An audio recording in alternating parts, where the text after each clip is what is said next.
오늘 소개해드릴 작품은 영국 작가 존 파울즈가 1969년에 발표한 프랑스 중위의 여자입니다. 이 소설은 출간 즉시 베스트셀러가 되었고 1981년 메릴 스트립과 제레미 아이언스 주연의 영화로도 제작되어 아카데미상 5개 부문에 노미네이트 되었습니다. 1867년 빅토리아 시대의 영국. 엄격한 도덕률과 계급제도가 지배하던 시대. 여성은 순결해야 했고 남성은 신사다워야 했으며 모든 것은 규칙과 체면에 따라 움직였습니다. 하지만 그 억압된 시대에 한 여자가 있었습니다. 그녀는 규칙을 따르지 않았고 체면을 무시했으며 그 누구보다 자유로웠습니다. 사람들은 그녀를 프랑스 중위의 창녀라고 불렀습니다. 하지만 그녀의 진짜 이름은 사라 우드러프였습니다. 오늘 저는 여러분께 한 신비로운 여인과 그녀에게 매혹된 한 신사의 이야기를 들려드리겠습니다. 그것은 사랑의 이야기이자 자유에 대한 이야기이며 선택에 대한 이야기입니다. 그리고 이 소설의 가장 독특한 점은 3가지 결말을 가지고 있다는 것입니다. 어떤 결말이 진실일까요? 아니, 어떤 결말을 여러분이 선택하시겠습니까? 1867년 3월, 영국 남부 해안의 작은 마을 라임 리지스. 거센 바람이 불고 회색 파도가 방파제를 때리는 날, 한 남자가 산책을 하고 있었습니다. 찰스 스미슨, 32살의 신사. 그는 완벽한 빅토리아 시대 신사였습니다. 런던의 명문가 출신, 케임브리지 대학 졸업, 그리고 상당한 재산의 상속자. 고고학과 화석에 관심이 많은 교양인이었죠. 그는 최근 약혼했습니다. 어니스티나 프리먼이라는 부유한 상인의 딸과. 그녀는 아름답고 명랑하며 모든 면에서 적합한 신부감이었습니다. 찰스는 행복했습니다. 아니, 행복해야 했습니다. 그날 그는 약혼녀와 함께 바닷가를 산책하고 있었습니다. 어니스티나는 팔짱을 끼고 즐겁게 수다를 떨었습니다. 찰스, 우리 결혼하면 런던에서 살 거죠? 시골은 너무 지루해요. 물론이요, 내 사랑. 그들이 방파제 끝에 다다랐을 때 찰스는 그녀를 보았습니다. 방파제 끝, 파도가 가장 거세게 부딪히는 곳에 한 여자가 서 있었습니다. 검은 망토를 입고 머리카락이 바람에 날리는 채로 그녀는 바다를 응시하고 있었습니다. 움직이지 않고 마치 조각상처럼. 저 여자는 누구요? 찰스가 물었습니다. 아, 저 여자요. 어니스티나의 목소리가 낮아졌습니다. 프랑스 중위의 창녀예요. 뭐라고요? 쉿, 큰 소리로 말하면 안 돼요. 저 여자는 프랑스 해군 중위와 관계를 맺었대요. 그가 그녀를 버렸고 그 후로 저렇게 매일 바다를 바라보며 그를 기다린대요. 미쳤다고들 해요. 찰스는 그 여자를 계속 바라보았습니다. 그녀의 뒷모습에는 무언가 비극적이면서도 당당한 것이 있었습니다. 마치 세상 모든 슬픔을 혼자 짊어진 듯한. 그 순간 여자가 돌아보았습니다. 그들의 눈이 마주쳤습니다. 찰스는 숨이 멎는 것 같았습니다. 그녀의 눈은 깊고 슬프고 하지만 무언가 불타는 것이 있었습니다. 몇 초의 침묵. 그리고 여자는 다시 바다를 향해 돌아섰습니다. 가요, 찰스. 저런 여자를 쳐다보면 안 돼요. 어니스티나가 그의 팔을 잡아당겼습니다. 하지만 찰스는 계속 그 여자를 돌아보았습니다. 무언가가 시작된 것 같았습니다. 사라 우드러프, 29살. 그녀는 라임 리지스의 포울튼이 부인 집에서 가정교사로 일하고 있었습니다. 가난한 목사의 딸로 태어나 교육은 받았지만 재산이 없었던 그녀는 가정교사밖에 할 수 있는 일이 없었습니다. 포울튼이 부인은 독실한 기독교인이었습니다. 아니, 독실한 척하는 위선자였죠. 그녀는 사라를 고용한 것을 자선행위라고 생각했고 사라를 마음대로 통제하려 했습니다. 우드러프 양, 당신은 매일 저녁 6시까지 집에 돌아와야 해요. 그리고 혼자 남자를 만나서는 절대 안 됩니다. 예, 부인. 사라는 순종적으로 대답했지만 그녀의 눈에는 반항의 빛이 있었습니다. 사람들은 그녀를 프랑스 중위의 창녀라고 불렀습니다. 전해지는 이야기는 이랬습니다. 2년 전 프랑스 해군 중위가 폭풍 속에서 난파되어 라임 리지스 해안에 떠밀려 왔습니다. 사라가 그를 간호했고 그들은 사랑에 빠졌습니다. 중위는 그녀에게 프랑스로 함께 가자고 약속했지만 배를 타고 떠난 후 다시는 돌아오지 않았습니다. 그 후 사라는 매일 방파제에 서서 바다를 바라보며 그를 기다렸습니다. 하지만 그것은 진실일까요? 며칠 후 찰스는 혼자 화석을 찾으러 해안가로 갔습니다. 언더클리프라 불리는 가파른 절벽 아래 숲이 우거진 곳. 그곳에서 그는 다시 그녀를 만났습니다. 사라가 나무 아래 누워 잠들어 있었습니다. 그녀의 얼굴은 평화로워 보였고 검은 머리카락이 있기 위해 흩어져 있었습니다. 찰스는 멈춰 섰습니다. 떠나야 한다는 것을 알았지만 발이 움직이지 않았습니다. 그가 발걸음을 옮기려는 순간 사라가 눈을 떴습니다. 그들의 눈이 다시 마주쳤습니다. 죄송합니다. 방해할 의도는 없었습니다. 찰스가 서둘러 말했습니다. 사라는 천천히 일어나 앉았습니다. 그녀는 당황하지 않았습니다. 오히려 기다렸던 것처럼 보였습니다. 당신은 스미슨 씨시군요. 당신이 저를 아십니까? 작은 마을이에요. 모두가 모든 것을 알죠. 그녀의 목소리는 낮고 약간 쉬어 있었습니다. 하지만 교양 있는 발음이었습니다. 당신은 괜찮으신가요? 찰스가 물었습니다. 무언가 말을 해야 할 것 같았습니다. 괜찮다는 게 무슨 의미인가요? 예상치 못한 대답이었습니다. 저는 당신이 매일 방파제에 선다고 들었습니다. 그분을 기다리며 프랑스 중위를요? 사라가 쓸쓸하게 미소 지었습니다. 사람들이 제게 붙인 이름이죠. 프랑스 중위의 창녀. 그건 부당합니다. 진실인데요. 사라가 찰스를 똑바로 바라보았습니다. 저는 그와 함께 잤어요. 그가 저를 사랑한다고 거짓말했는데도 그가 돌아오지 않을 거라는 걸 알면서도 찰스는 충격받았습니다. 빅토리아 시대 여성이 이렇게 직접적으로 성적인 관계를 인정하다니. 그렇다면 왜 그를 기다리십니까?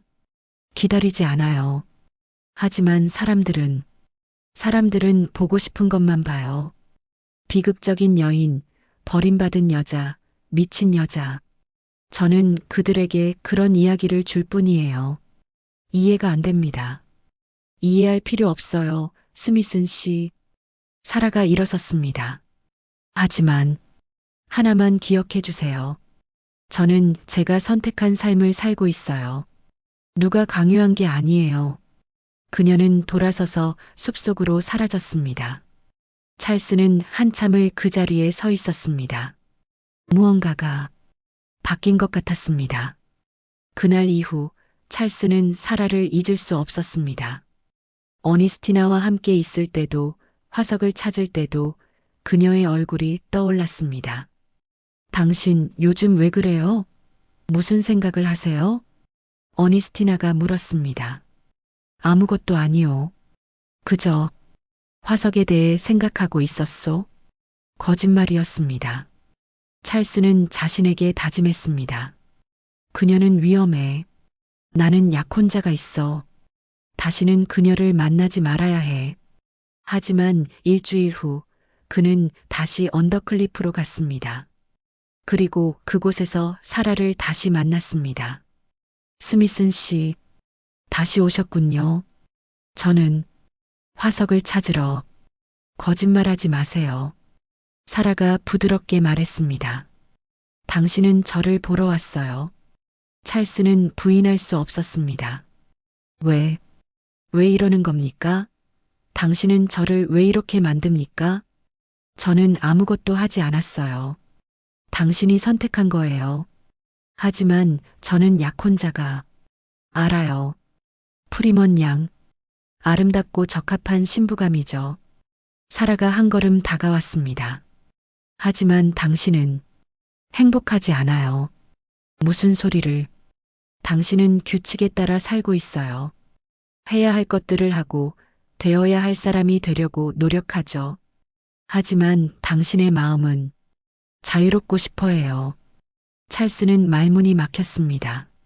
그녀가 어떻게 그의 내면을 이렇게 정확하게 꿰뚫어 볼 수 있을까? 저와 함께 걸어요, 스미슨 씨. 조금만. 사라가 손을 내밀었습니다. 찰스는 망설였습니다. 하지만 결국 그는 그녀의 손을 잡았습니다. 그 순간 전기가 흐르는 것 같았습니다. 그날 이후 찰스와 사라는 비밀리에 만나기 시작했습니다. 항상 언더클리프에서, 사람들의 눈을 피할 수 있는 곳에서 그들은 함께 걸었습니다. 말을 많이 하지는 않았지만 침묵이 편안했습니다. 당신은 왜 화석을 좋아하세요? 사라가 어느 날 물었습니다. 그것들은 과거의 증거입니다. 수백만 년 전에도 생명이 있었다는. 그리고 그것들은 모두 멸종했죠. 그렇습니다. 하지만 그들은 존재했습니다. 그것만으로도 의미가 있지 않습니까?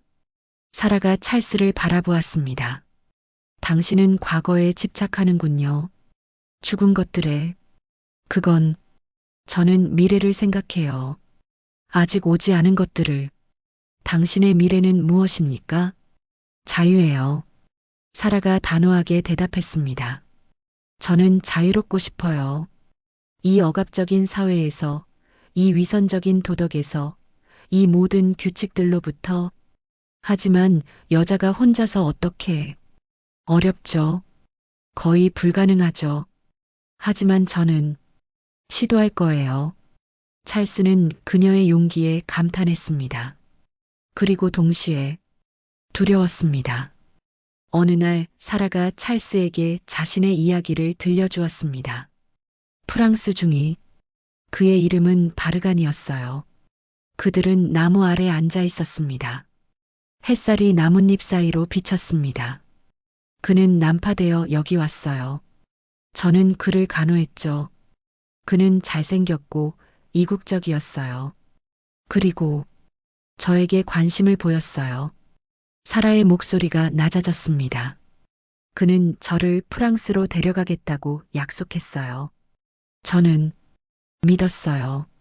아니, 믿고 싶었어요. 그래서 당신은 그와 함께 잤어요. 프랑스로 떠나기 전날 밤, 찰스는 숨을 죽였습니다. 그리고 다음 날, 그는 떠났어요. 편지 한 통 없이. 끔찍하군요. 아니에요. 사라가 찰스를 바라보았습니다. 저는 그가 돌아오지 않을 거라는 걸 알았어요. 그는 저를 사랑하지 않았어요.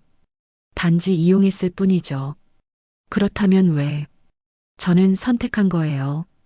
제 눈으로 보고 싶었어요. 순결이 그렇게 중요한 건지, 순결을 잃으면 여자는 정말로 가치가 없어지는 건지. 찰스는 충격에 빠졌습니다. 당신은 일부러 그랬단 말입니까? 저는 이 사회가 여자에게 강요하는 순결의 신화를 거부하고 싶었어요. 그리고 지금 저는 자유로워요. 하지만 당신은 프랑스 중위의 창녀라고 불립니다. 모욕당하고 있어요. 그게 제가 치르는 대가예요. 자유의 대가. 사라가 미소 지었습니다. 슬프지만 당당한 미소. 저는 제 선택을 후회하지 않아요. 시간이 지나면서 찰스와 사라 사이의 긴장은 점점 더 고조되었습니다. 그들은 가까워졌습니다. 너무 가까워졌습니다. 스미슨 씨, 저를 찰스라고 불러주세요. 찰스, 당신은 왜 계속 저를 만나러 오나요? 저도 모르겠습니다. 찰스가 정직하게 대답했습니다. 저는 약혼자가 있습니다. 결혼 날짜도 정해졌습니다. 저는 당신을 만나면 안 됩니다. 그럼 왜 오나요? 당신이 필요하기 때문입니다. 침묵이 흘렀습니다. 사라가 찰스의 손을 잡았습니다. 저도 당신이 필요해요. 그들의 얼굴이 가까워졌습니다. 숨소리가 들렸습니다. 찰스의 입술이 사라의 입술에 닿았습니다. 첫 키스. 부드럽고 떨리고 절망적이었습니다. 안 돼요. 찰스가 몸을 뗐습니다. 저는 신사입니다. 저는 이래서는 안 됩니다. 신사가 뭔가요? 사라가 물었습니다. 규칙을 따르는 사람인가요? 자신의 감정을 억누르는 사람인가요? 그것이 문명입니다. 아니에요. 그것은 위선이에요. 사라가 일어섰습니다. 당신은 저를 원해요. 저도 당신을 원해요. 하지만 당신은 체면 때문에, 규칙 때문에 자신을 속이고 있어요. 사라, 언제까지 거짓으로 살 건가요, 찰스? 그녀는 돌아서서 떠났습니다. 찰스는 그 자리에 무릎을 꿇었습니다. 그는 무너지고 있었습니다. 한편 어니스티나와의 결혼 준비는 계속되었습니다. 찰스, 드레스가 완성됐어요. 정말 아름다워요. 어니스티나는 들떠 있었습니다. 그녀는 완벽한 신부가 되기 위해 모든 것을 준비했습니다. 좋소, 내 사랑. 찰스는 미소 지었지만 그 미소는 억지스러웠습니다. 찰스, 당신 요즘 이상해요. 무슨 일 있어요? 아무것도 아니요. 정말로요? 당신, 저를 사랑하죠? 물론이요. 하지만 그 말은 공허했습니다. 그날 밤 찰스는 잠들 수 없었습니다. 그는 어니스티나를 사랑하지 않는다는 것을 깨달았습니다. 아니, 사랑한 적이 없었습니다. 그녀는 단지 적합한 선택이었을 뿐입니다. 하지만 사라는 다릅니다. 사라는 그의 영혼을 뒤흔들었습니다. 그녀는 그를 변화시켰습니다. 하지만 나는 신사야. 나는 약속을 지켜야 해. 찰스는 스스로를 다독였습니다. 하지만 그의 마음은 이미 사라에게 가 있었습니다. 다음 날 찰스는 사라에게서 편지를 받았습니다. 호텔 집사가 몰래 전달한 것이었습니다. 찰스, 저는 곧 런던으로 떠납니다. 포울튼이 부인이 저를 해고했습니다. 우리가 만난다는 소문이 퍼졌기 때문입니다. 떠나기 전에 당신을 꼭 봐야 합니다. 당신에게 말해야 할 것이 있습니다. 오늘 밤 9시 언더클리프의 낡은 헛간에서 저를 기다리겠습니다. 제발 와주세요. 사라. 찰스는 편지를 읽고 또 읽었습니다. 그는 알고 있었습니다. 그곳에 가면 모든 것이 바뀔 것이라는 것을. 하지만 그는 선택의 여지가 없었습니다. 그날 밤 찰스는 언더클리프의 낡은 헛간으로 갔습니다. 비가 내리고 있었고 바람이 거셌습니다. 그는 망토를 쓰고 조심스럽게 길을 걸었습니다. 헛간에 도착했을 때 문틈새로 촛불빛이 새어나왔습니다. 그는 문을 열었습니다. 사라가 거기 있었습니다. 그녀는 평소와 다른 옷을 입고 있었습니다. 낡은 가정교사복이 아니라 단순한 흰색 드레스. 머리를 풀어헤쳤고 촛불빛에 그녀의 얼굴이 빛났습니다. 와주셨군요. 당신이 부르셨으니까요. 찰스가 대답했습니다. 그의 목소리가 떨렸습니다. 저는 내일 런던으로 떠나요. 알고 있습니다. 그 전에 당신에게 진실을 말하고 싶어요. 사라가 한 걸음 다가왔습니다. 프랑스 중이 바르간. 그는 존재하지 않았어요. 뭐라고요? 아니, 그는 존재했어요. 하지만 저는 그와 자지 않았어요. 찰스는 혼란스러웠습니다. 하지만 당신은 거짓말했어요. 모두에게 저 자신을 창녀로 만들었어요. 사회에서 추방당하기 위해서 왜, 왜 그런 짓을 했습니까? 자유로워지기 위해서요. 사라의 눈에 눈물이 맺혔습니다. 순결한 여자로 산다는 것은 감옥에 사는 것과 같아요. 결혼하거나 가정교사로 일하거나 아니면 아무것도 될 수 없어요. 하지만 타락한 여자가 되면 아이러니하게도 조금 더 자유로워져요. 당신은 미쳤습니다. 그럴지도 몰라요. 사라가 찰스에게 다가와 그의 손을 잡았습니다. 하지만 저는 당신을 사랑해요, 찰스. 진심으로. 사라, 저를 안아주세요. 제발. 찰스는 더 이상 참을 수 없었습니다. 그는 사라를 끌어안았습니다. 그들의 입술이 만났고 이번에는 누구도 멈추지 않았습니다. 키스는 점점 더 격렬해졌습니다. 찰스의 손이 사라의 등을, 머리를, 얼굴을 쓰다듬었습니다. 찰스, 저를 가져요. 사라가 속삭였습니다. 하지만 저는 처녀예요. 제가 거짓말했다는 것을 증명하고 싶어요. 찰스의 이성이 마지막으로 저항했습니다. 안 됩니다. 저는 신사입니다. 저는 당신을, 신사는 잊어버려요. 지금 이 순간만 생각해요. 사라가 자신의 드레스를 벗기 시작했습니다. 찰스는 넋을 잃고 그녀를 바라보았습니다. 촛불빛에 비친 그녀의 하얀 피부, 가늘고 우아한 몸. 아름답습니다. 찰스가 중얼거렸습니다. 그는 더 이상 참을 수 없었습니다. 그는 자신의 옷을 벗었습니다. 그들은 헛간 바닥에 깔린 담요 위에 누웠습니다. 찰스의 손이 떨리며 사라의 몸을 탐색했습니다. 그녀의 가슴, 배, 그리고 더 아래로. 사라는 작은 신음을 냈습니다. 두려움과 기대가 뒤섞인. 아플 수 있어요. 찰스가 조심스럽게 말했습니다. 괜찮아요. 계속해요. 찰스가 그녀 안으로 들어갔을 때 사라는 고통으로 몸을 움츠렸습니다. 눈물이 흘러내렸습니다. 미안합니다. 제가 아니에요. 계속해요. 제발. 시간이 지나면서 고통은 다른 감각으로 변했습니다.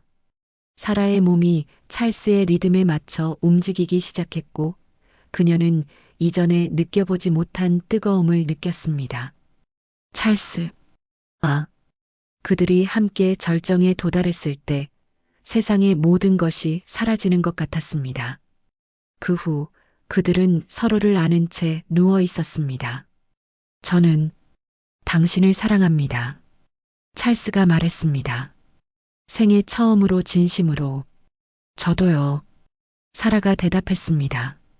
하지만 그들 모두 알고 있었습니다. 이것이 시작이 아니라 끝의 시작일 수도 있다는 것을. 다음 날 아침 찰스는 현실로 돌아왔습니다. 그는 어니스티나와 약혼한 상태였습니다. 결혼식은 한 달 후였습니다. 하지만 그는 사라와 사랑을 나눴습니다. 그리고 그녀를 진심으로 사랑했습니다. 무엇을 해야 할까요? 찰스는 사라를 다시 만났습니다. 저는 당신과 결혼하고 싶습니다. 하지만 프리먼 양은 그녀와의 약혼을 파기하겠습니다. 스캔들이 일어날 것이고 제 명예는 실추될 것입니다. 하지만 저는 당신 없이는 살 수 없습니다. 사라는 오랫동안 침묵했습니다.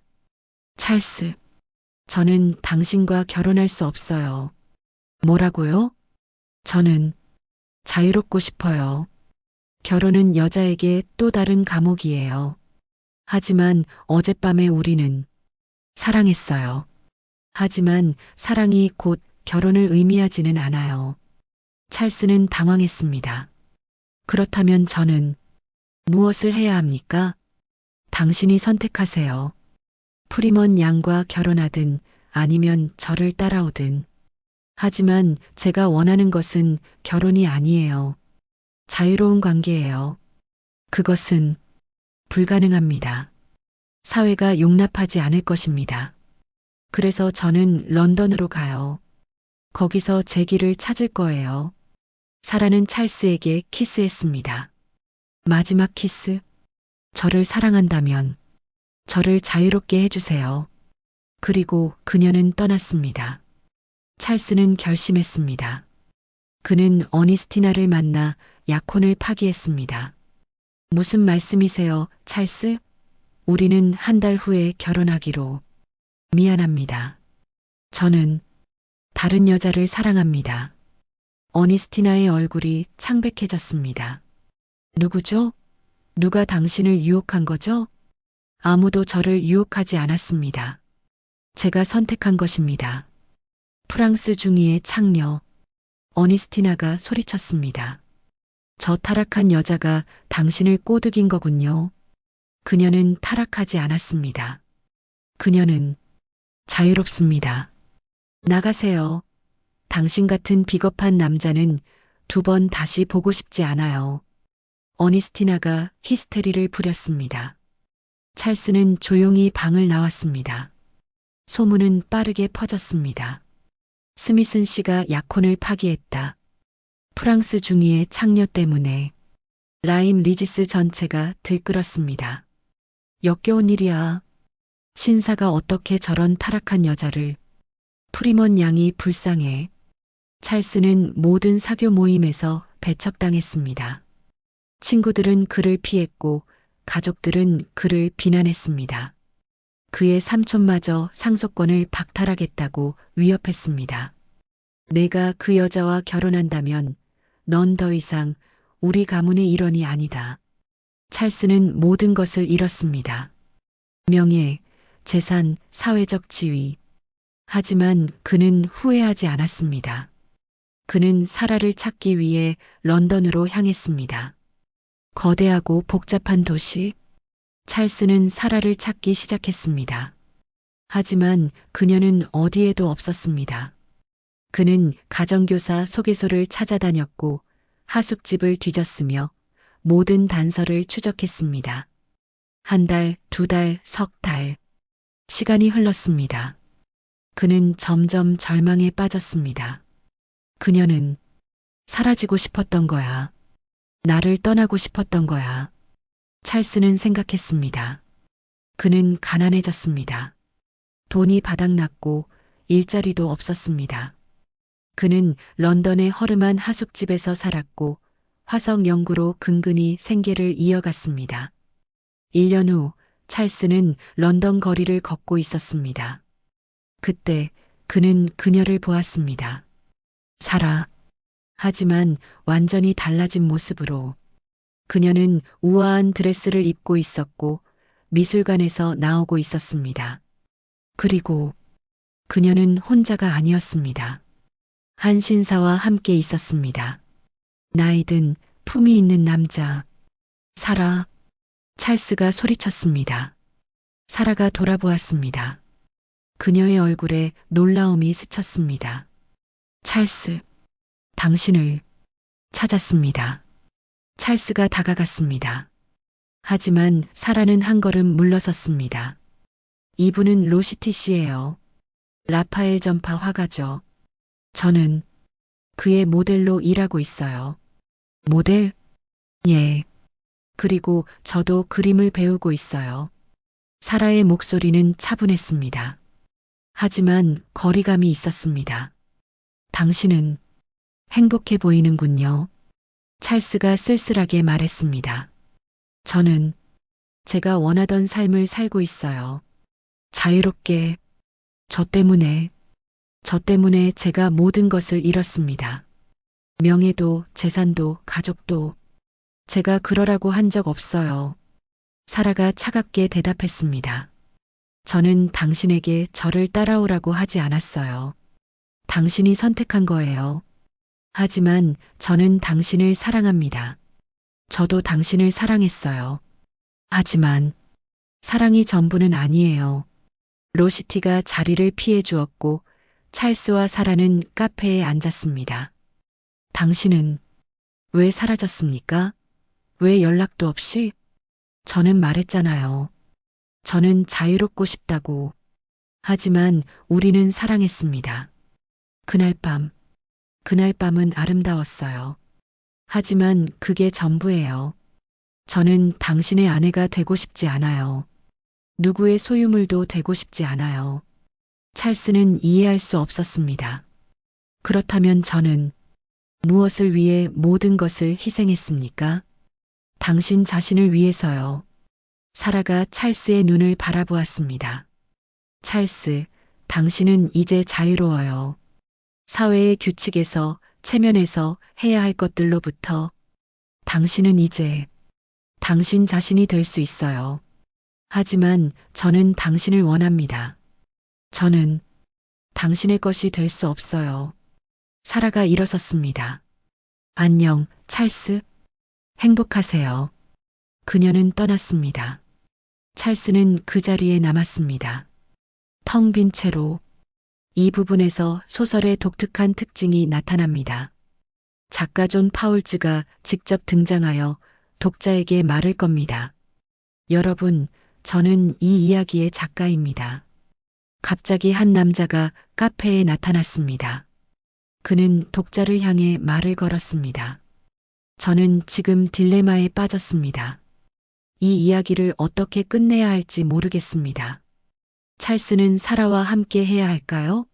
아니면 혼자 남아야 할까요? 어떤 결말이 진실일까요? 아니, 진실이란 것이 존재하기는 할까요? 작가는 동전을 꺼냈습니다. 운명에 맡겨보겠습니다. 그는 동전을 던졌습니다. 하지만 여러분도 아시다시피 작가는 신이 아닙니다. 저도 제 등장인물들이 어떻게 될지 정확히 알 수 없습니다. 그래서 저는 세 가지 결말을 보여드리겠습니다. 그리고 여러분이 선택하세요. 어떤 것이 진실인지. 찰스가 카페를 나서려는 순간 사라가 돌아왔습니다. 찰스, 미안해요. 저는 거짓말을 했어요. 무슨 말입니까? 저는 당신을 시험했어요. 당신이 정말로 저를 사랑하는지, 사회의 규칙보다 저를 더 사랑하는지. 사라의 눈에 눈물이 맺혔습니다. 그리고 당신은 증명했어요. 모든 것을 버리고 저를 찾아왔어요. 사라, 저와 결혼해 주세요, 찰스. 저는 당신을 사랑해요. 그들은 포옹했습니다. 그리고 그들은 결혼했습니다. 작은 교회에서 증인도 없이 그들은 이탈리아로 떠났고 그곳에서 행복하게 살았습니다. 찰스는 화성 연구를 계속했고 사라는 그림을 그렸습니다. 그들은 아이를 낳았고 서로를 사랑했습니다. 완벽한 해피엔딩. 하지만 이것이 진실일까요? 사라는 돌아오지 않았습니다. 찰스는 카페를 나와 런던 거리를 걸었습니다. 비가 내리기 시작했습니다. 그는 깨달았습니다. 사라는 그를 사랑하지 않았다는 것을, 아니 사랑했지만 자유를 더 사랑했다는 것을. 그는 모든 것을 잃었습니다. 그녀를 위해. 하지만 그녀는 그를 원하지 않았습니다. 찰스는 미국으로 떠났습니다. 새로운 삶을 시작하기 위해. 그는 그곳에서 화성 연구를 계속했고 작은 대학에서 교수가 되었습니다. 그는 다시는 결혼하지 않았습니다. 가끔 밤에 그는 사라를 떠올렸습니다. 그녀의 얼굴, 그녀의 목소리, 그날 밤의 감촉. 그리고 그는 자문했습니다. 그것은 가치가 있었을까? 모든 것을 잃을 가치가? 그는 답을 알 수 없었습니다. 찰스가 카페를 나섰을 때 사라의 집 주소를 알아냈습니다. 그는 그곳으로 갔습니다. 첼시의 작은 집. 문을 두드렸습니다. 사라가 문을 열었습니다. 그녀는 놀란 표정이었습니다. 찰스, 어떻게 여기를? 당신을 만나러 왔습니다. 들어오세요. 집안은 그림으로 가득했습니다. 사라의 작품들과 로시티의 작품들. 저는 화가가 되려고 해요. 사라가 말했습니다. 당신은 재능이 있군요. 고마워요. 그들은 오랫동안 침묵했습니다. 찰스, 당신은 왜 왔어요? 저는 답을 원합니다. 우리는 어떻게 되는 겁니까? 사라가 찰스의 손을 잡았습니다. 저도 몰라요. 하지만 우리는 시도해 볼 수 있어요. 어떻게요? 천천히, 조심스럽게, 결혼도 약속도 없이 그냥 서로를 알아가는 거예요. 그것으로 충분할까요? 모르겠어요. 하지만 시도할 가치는 있어요. 찰스는 고개를 끄덕였습니다. 그들의 미래는 불확실했습니다. 그들이 함께할지, 헤어질지, 행복할지, 불행할지 아무도 몰랐습니다. 하지만 그들은 선택했습니다. 시도하기로. 그리고 그것만으로도 충분했습니다. 여러분, 세 가지 결말을 들으셨습니다. 어떤 것이 진실이라고 생각하시나요? 아니, 더 중요한 질문은 어떤 결말을 원하시나요? 존 파울즈는 이 소설에서 우리에게 독특한 경험을 선사합니다. 그는 작가로서의 권위를 포기하고 독자에게 선택권을 줍니다. 진실은 하나가 아닙니다. 여러 개의 진실이 공존할 수 있습니다. 이것이 이 소설의 메시지입니다. 프랑스 중위의 여자는 단순한 로맨스 소설이 아닙니다. 그것은 자유에 대한, 선택에 대한, 그리고 진실의 본질에 대한 깊은 탐구입니다. 사라는 자유를 원했습니다. 결혼이라는 제도에서, 사회의 규범에서, 모든 속박으로부터 그녀는 대가를 치렀습니다. 창녀라는 낙인, 사회적 배척, 고독. 하지만 그녀는 자신의 선택을 후회하지 않았습니다. 찰스는 변화했습니다. 규칙을 따르는 신사에서 자신의 감정에 충실한 인간으로 그는 모든 것을 잃었지만 동시에 자기 자신을 찾았습니다. 이 소설은 빅토리아 시대를 배경으로 하지만 현대에도 여전히 유효합니다. 우리는 여전히 사회의 기대와 개인의 욕망 사이에서 갈등합니다. 우리는 여전히 안전한 선택과 위험한 열정 사이에서 고민합니다. 그리고 우리는 여전히 물어야 합니다. 나는 정말로 자유로운가? 아니면 보이지 않는 규칙들에 묶여 있는가? 사라는 우리에게 말합니다. 자유에는 대가가 따릅니다. 하지만 그 대가를 치를 가치가 있습니다. 찰스는 우리에게 말합니다. 변화는 두렵습니다. 하지만 변화하지 않으면 우리는 진정으로 살 수 없습니다. 그리고 작가 존 파울즈는 우리에게 말합니다. 선택하세요. 여러분 자신의 결말을, 여러분 자신의 삶을. 오늘 이 이야기가 여러분에게 작은 용기를 주었기를 바랍니다. 여러분 자신의 규칙을 깨고 여러분 자신의 길을 선택할 수 있는 용기를. 다음 시간에는 또 다른 아름다운 사랑 이야기로 찾아뵙겠습니다. 감사합니다.